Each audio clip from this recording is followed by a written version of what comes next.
In any discussion of ethics and data science, data and algorithmic bias are two important topics that come up. I can't stress enough how important it is for leadership and their teams to put their best effort into knowing where the bias is in their data and algorithms. It's difficult, if not impossible, to avoid bias because algorithms are always biased in one way or another. They're going to be biased to the data that they've seen before.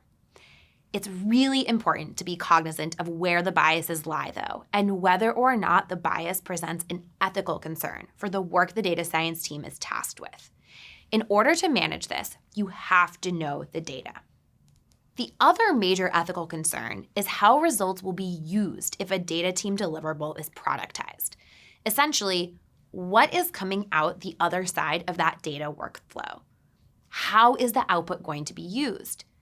Is there potential for it to be used in an unethical fashion?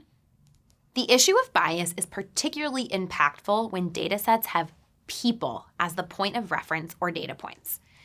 Being intentional about ensuring that data sets in a workflow or product are balanced and representative is crucial.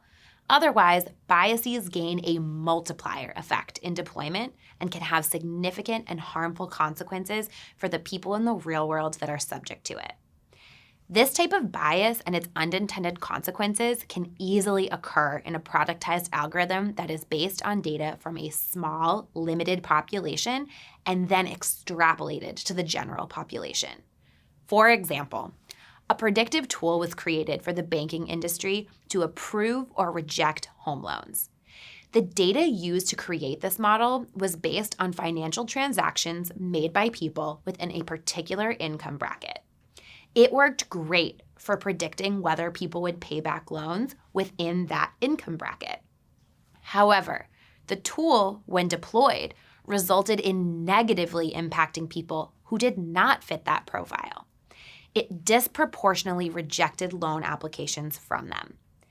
It also became apparent that because this was a US-based tool, income bracket became a proxy for race and ethnicity.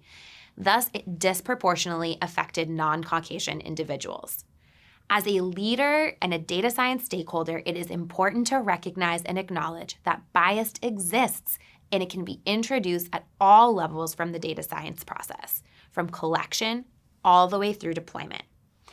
Ensuring that productized algorithms are having the intended effects requires intentional conversations with the data team and feedback loops that can flag issues early and often to mitigate and provide opportunities for iteration. The question you should ask yourself is, can a model cause unintentional harm? Bias in data science models is inevitable, but an understanding of how the underlying data is biased is crucial to determining the reliability of the data team's deliverables.